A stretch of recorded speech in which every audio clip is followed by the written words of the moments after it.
पूरा मजमा आज का वजीफ़ा पल्ले बांध ले। आप घर जाकर कल से ये अमल शुरू कर लो, कल से अमल करो, बशर्त ये कि ये अमल तुम लोगों ने खुद करना है, अपनी बीवी से नहीं कहना, अपनी बहन से, अपनी माँ से, अपनी बेटी से नहीं कहना। ये मर्द खुद वजीफ़ा करेगा। हर मर्द अपने घर में जाकर ये वजीफ़ा करे। ये एक आयत झाड़ू पर पड़े। ये जो लोग भाग रहे हैं ना दौलत के पीछे, पैसे हैं नहीं जी मर गए, दौलत है नहीं जी मर गए, कारोबार है नहीं जी मर गए, दुकान बंद हो गई, कारोबार बंद हो गया, हम उजड़ गए। ये लोग ये एक वजीफ़ा करें, फिर इसके असरात देखें कि घर में कैसे आते हैं, कैसे दौलत के अंबार लगते हैं, कैसे बरकतें ही बरकतें, खैर ही खैर, रहमतें ही रहमतें नाज़िल होती हैं उस घर में। दुनिया का अल्लाह ने जो दारुल मदार है ना, इसे अमल से जोड़ा है। और हम क्या देखते हैं? ख्वाब, रात सोएं सुबह अमीर हो जाएं, रात आंख बंद हो सुबह उठें तो दौलत के ढेर लगे हों। तो दुनिया को अल्लाह ने जोड़ा है अमल के साथ, सबब के साथ। तो मेहनत जो है वो ज़रूरी है। और ये जो अमलियात हैं ये मेहनत होती है इनमें, ये ऐसे नहीं हो जाता है सब कुछ, ये ऐसे नहीं चल जाते हैं, इनके ऊपर भी मेहनत होती है। अमल, कोई भी अमल है वो जिस मकसद के लिए पढ़ा जाए उसके अंदर जितनी यकसुई होगी, जितना तसव्वुर होगा अपने मकसद का, उसके असरात उतने ही मुरतब होंगे, उसके फ़ायदे उतने ही मिलेंगे।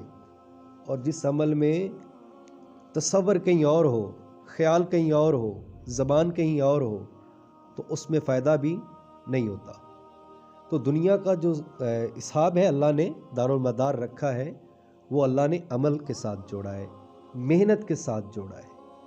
तो ये जो लोग भाग रहे हैं ना दौलत के लिए, मारे मारे इधर उधर चोरी कर रहे हैं, पता नहीं क्या कुछ कर रही है दुनिया, वो एक ये अमल कर लें और फिर देखें कि इसका फ़ायदा कितना होता है। ये कल से पूरा मजमा में सबको इजाज़त दे रहा हूँ कि सब कल से ये अमल शुरू करें। शर्त कि अमल आप लोगों ने खुद करना है, बीवी से नहीं कहना, माँ से, बहन से, बेटी से नहीं करवाना, आपने खुद करना है।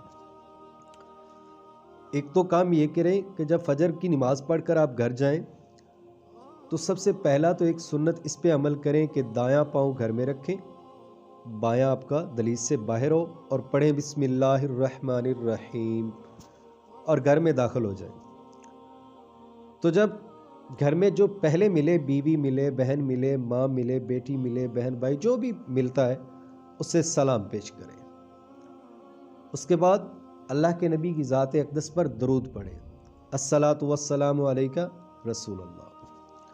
फिर उसके बाद सूरत इखलास पढ़ें। एक तो इसकी भी बरकत होगी, सुन्नत पे भी अमल हो जाएगा और इसकी बरकत जो है वो भी घर में आनी शुरू हो जाएंगी। और दूसरा जो वजीफ़ा आपको बताने वाला हूँ कि दाएं हाथ से झाड़ू अपने लेना है, पकड़ना है, और मशरक़ का जो कोना है आपके घर में, चाहे वो आपके बरामदे का है, कमरे का है, सहन का है, जहाँ से आप झाड़ू देते हो, जो मशरक़ का कोना हो, जो मशरक़ की तरफ पड़ता हो, वहाँ से शुरू करना है और शुमाल की तरफ झाड़ू देते हुए आना है। इसी तरह चलते रहना है और आखिरी जो जनूब का कोना है उससे लेके मगरब की तरफ आपने झाड़ू देना है। तो झाड़ू देते वक्त पढ़ना क्या है?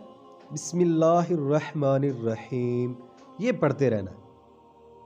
इससे क्या होगा? इससे ये होगा कि वो जगह जो है वो पाक हो जाएगी। तो जो जगह पाक हो जाएगी तो वहाँ फिर अल्लाह की रहमतें, बरकतें नाज़िल होना शुरू हो जाएंगी। परेशानियाँ, मुसीबतें, तंगियाँ उस झाड़ू से बाहर निकल जाएंगी, उनको झाड़ू फिर जाएगा और रहमतें ही रहमतें जो है वो वहाँ पर आना शुरू हो